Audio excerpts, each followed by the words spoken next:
Well,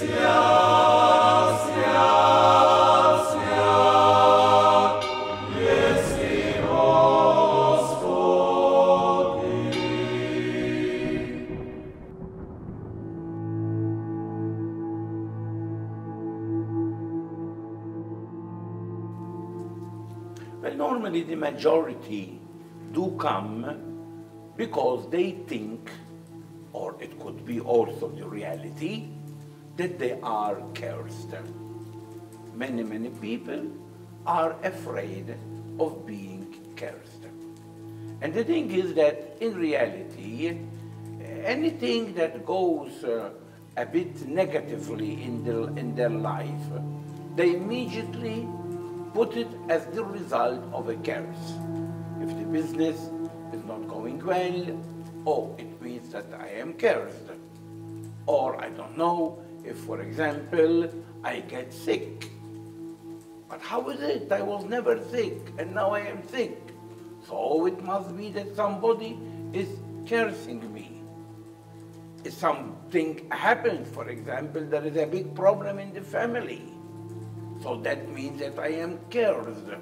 And the majority of people who come to the exorcist is precisely complaining that they could be cursed.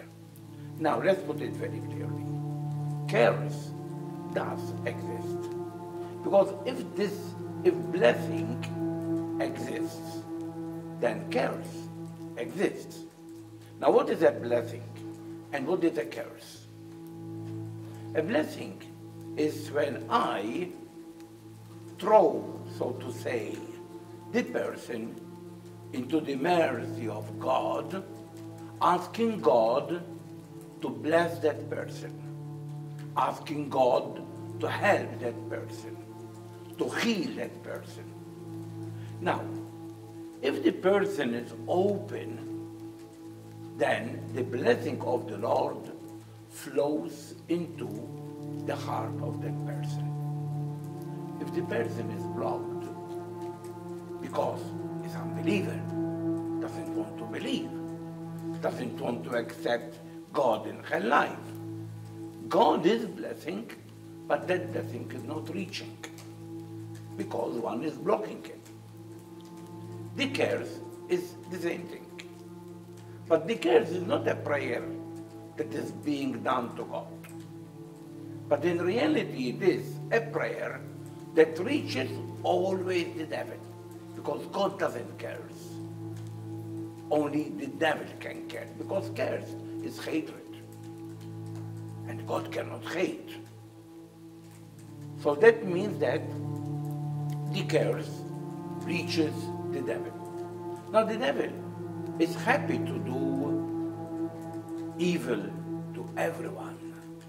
But when you tell him, please focus your attention on this person, he is happy to do it. And so he can curse that person. But again, if one is closed to that curse, although the devil is cursing, you will not be touched by it. The curse will not reach you because you've made already a fundamental option in favor of God. So one must not be afraid about it. Yes, we can be cursed because we are living in a contaminated environment.